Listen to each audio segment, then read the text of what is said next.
আসসালামু আলাইকুম সম্মানিত দর্শক ভাইরা, যারা এই ভিডিওটা যেখান থেকে দেখবেন, আমার এই ভিডিওটা অবশ্যই আপনারা একটু শেয়ার করবেন। আমি এমন কিছু তথ্য বা কথা বলছি যেগুলো মানুষের কানায় কানায় পৌঁছাইতে চাই তো আমি একজন ছোট্টখাটো একটা সিনেমা হল চালাই, রাজশাহী রাজতিলক সিনেমা হল, কাটাখালী বাজার অবস্থিত। তো এই সিনেমা হলটা আমি ভাড়া চালাই। তো আমার মতো ঠিক এরকম সারা বাংলাদেশে অনেকগুলো সিনেমা হল ভাড়া চলে। তো সারা বছর আমরা অপেক্ষায় থাকি, আমরা আমাদের প্রাণপ্রিয় হিরো শাকিব খানের একটা ছবি আমরা কখন পাবো, বা আরও অন্য কোনো হিরোর ছবি পাবো যে ছবিটা ভালো ছবি হবে, মেকিং ভালো, দেখতে ভালো লাগবে, গল্প ভালো, দর্শক ভাইরা দেখবে, আমরা ওই অপেক্ষায় থাকি। তো ঈদ ছাড়া একটা ছবি রিলিজ হয়েছে শাকিব খানের, ছবিটার নাম দরদ।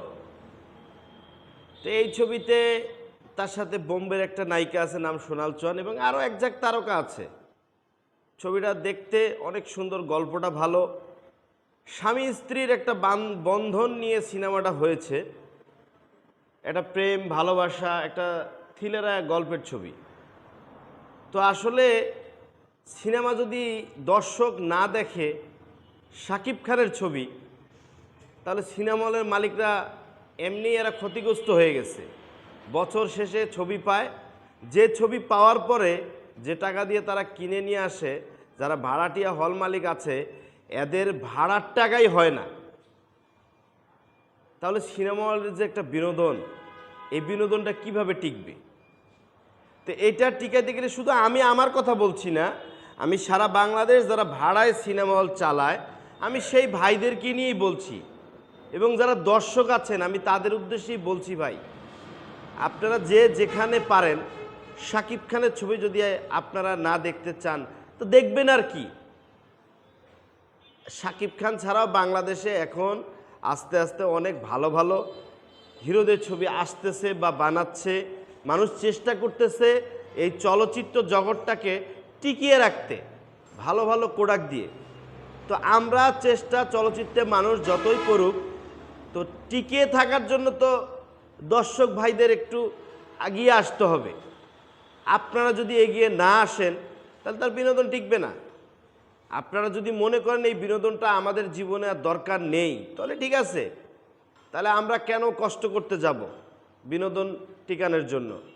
তো অবশ্যই আপনারা যদি বিনোদন টিকাইতে চান, আপনি যেখান থেকে দেখেন এই ভিডিওটা, আপনি চেষ্টা করবেন আপনার ফ্যামিলিকে নিয়ে সপ্তাহে একটা ছবি দেখানোর জন্য, মাসে একটা দেখানোর জন্য, 6 মাস পরে একটা দেখান, অথবা বছরে একদিন হলেও দেখান, বিনোদনটা দেখান।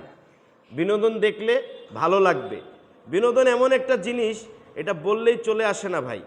এটা বানাইতে একটা ডিরেক্টর, একটা প্রডিউসার যে টাকা লগ্নি করে, তাদেরকেও অনেক কাঠঘর পোড়াইতে হয়। অনেক কাঠঘর পোড়ানোর পরে একটা ভালো প্রোডাক্ট তৈরি হয়।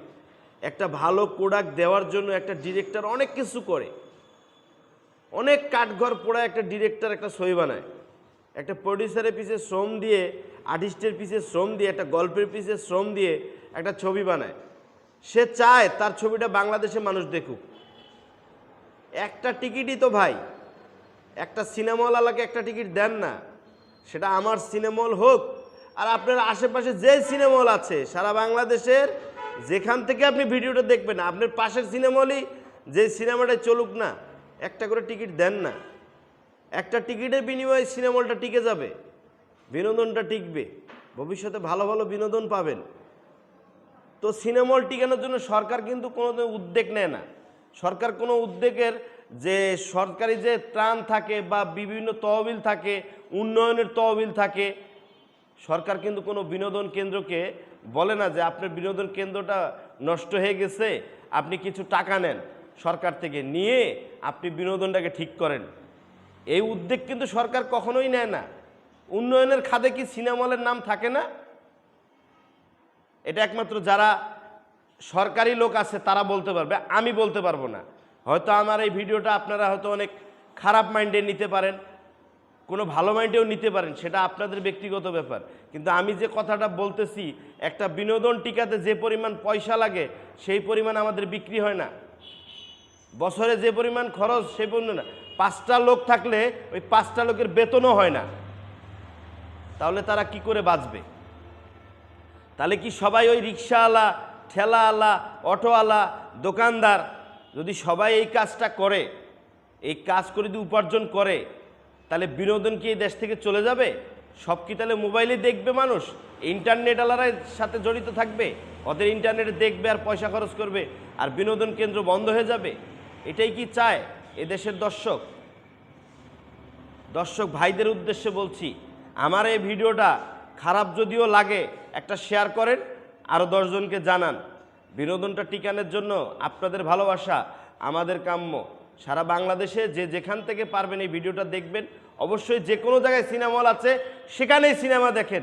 আমার পেজ থেকে এটা আপলোড হবে, কিন্তু আমার পেজে দেখে আমার হলে আসতে হবে এরকম না, সব হলে যান, বিনোদনটা টিকান। বিনোদন এক সময়কার অনেক ঐতিহ্যবাহী জিনিস। এটা আজকে সারা বাংলাদেশ 1000, 1200, 1500 সিনেমা হল ছিল, এখন সারা বাংলাদেশ দেখেন 70 থেকে 80টা, 90টা, সর্বোচ্চ 120টা, তাও নেই। মুটি কয়েকটা হল যেটা সারা বছর চলে, সেটার পরিমাণ মাত্র 20 থেকে 25টা। একটা ভালো ছবি আসলে 70টা, 80টা, 100টা হল হয়। কেন হয়? তারাও চেষ্টা করে যে আমার এই প্রতিষ্ঠানটা পড়ে আছে, আমি একটা ভালো প্রোডাক্ট পাইছি, এটাকে একটু চালায় যদি আমি 2টা পয়সা পাই আমার কাজে লাগবে, আমি বিদ্যুৎ বিল দিতে পারবো, ট্যাক্স দিতে পারবো, ভ্যাট দিতে পারবো, আমার একটু পরিষ্কার পরিচ্ছন্নতা রাখতে পারবো। তো সেই পর্যন্ত সুযোগ যদি আপনারা না দেন, কারা দিবে? দর্শক জোর করে সিনেমা হলে আনা যায় না, দর্শকের ইচ্ছায় সিনেমা হলে আসতে হবে। যদি সিনেমা হলকে ভালো লাগে, বিনোদনকে ভালো লাগে, আমার কথাটায় কেউ কষ্ট পেলে আমাকে মাফ করে দিবেন। অবশ্যই বিনোদনের পাশে থাকবেন। আমরা চাই আপনারা ভালো ভালো সিনেমা উপভোগ করেন, পরিবারকে নিয়ে 1 সপ্তাহে হোক, মাসে হোক, আর বছরে হোক, একবার আসেন, ভালো লাগবে, বিনোদন টিকবে। তো বিনোদন টিকার জন্য অবশ্যই আপনারা সাপোর্ট করবেন। তো ভালো থাকবেন। আসসালামু আলাইকুম।